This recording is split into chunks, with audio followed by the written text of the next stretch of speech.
প্রখ্যাত সুফি সাধক ও দরবেশ শাহ আমানত রহমতুল্লাহি আলাইহি ভারত থেকে ১৭৯৩ খ্রিস্টাব্দের পরে তিনি চট্টগ্রামে এসেছিলেন। ১৮০৬ খ্রিস্টাব্দ পর্যন্ত তিনি জীবিত ছিলেন। হজরতের পূর্বপুরুষের নিবাস ছিল ইরাকে। তিনি বড় পীর হজরত আব্দুল কাদের জিলানির বংশধর ছিলেন। তার বাবার নাম হজরত নিয়ামত শাহ। চট্টগ্রামে এসে একটা কুঠিতে থাকতেন। হালাল জীবিকা নির্বাহ করার জন্য বিচারকের পাকা টানতেন। একদিন মহেশখালীর এক বাসিন্দা চট্টগ্রামে এসেছিলেন বাজার করতে।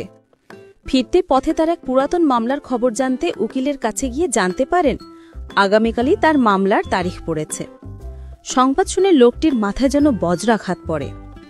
পুরাতন মামলা মনে করে এত তাড়াতাড়ি তারিখ পড়বে, আর তাছাড়া পুরাতন কাগজপত্র সংগ্রহ করা এবং রাতের মধ্যে দলিলাতি বাড়ি থেকে এনে আদালতে দাখিল করাও সম্ভব না ভেবে লোকটি মুষড়ে পড়েন। উকিল সাহেব আদালতের সময় প্রার্থনা করে সময় বাড়িয়ে নেবেন বলে তাকে আশ্বস্ত করে, কিন্তু পরদিন উকিল সাহেবের সময় প্রার্থনা আদালতে নামঞ্জুর হয় এবং পরদিনই শুনানির তারিখ ধার্য করেন। এই সংবাদে লোকটি যার পণ্যায় বিচলিত হয়ে পড়েন। মোকদ্দমায় হেরে গেলে সারা জীবনের কষ্টার্জিত সহায় সম্পদ হাতছাড়া হয়ে পথে বসতে হবে ভেবে কাঁদতে শুরু করেন।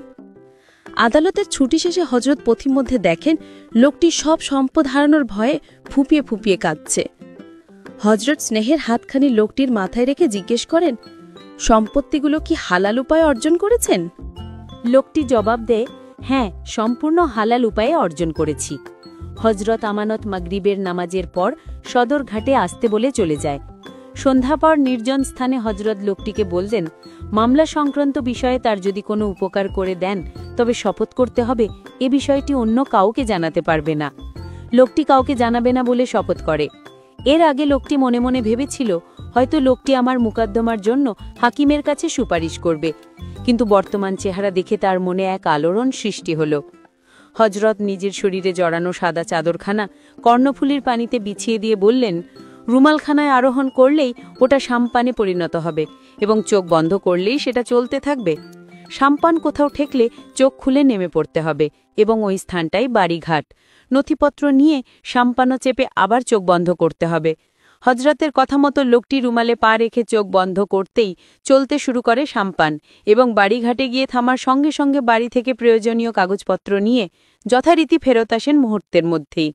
অসহায় মানুষের কাণ্ডারি হজরত বাক্য ব্যয় না করে প্রতিশ্রুতির কথা স্মরণ করিয়ে নিজ কুঠিরে ফিরে যান। পরদিন আদালতে মামলার নথি কোথা থেকে এলো হাকিম জানতে চাইলে লোকটি আমতামতা করে আত্মীয়ের বাড়ি ছিল, কিন্তু আদালত তার কথায় বিশ্বাস না করে জেরা করতে থাকেন এবং সত্য না বললে ৭ বছরের জেল হতে পারে বলে জানিয়ে দেন। লোকটি তখন ভয়ে ভয়ে গত রাতে ঘটে যাওয়া অলৌকিক ঘটনার বর্ণনা দেন। সাথে সাথে হামিদ সাহেবের মনে যেন এক দমকা হাওয়া বয়ে যায়। হাকিম সাহেব লুটিয়ে পড়েন হজরত শাহ আমানত রহমতুল্লাহ আলাইয়ের পায়ে। সেদিনই শেষ হয় হজরত আমানত রহমতুল্লাহ আলাইয়ের কর্মজীবন।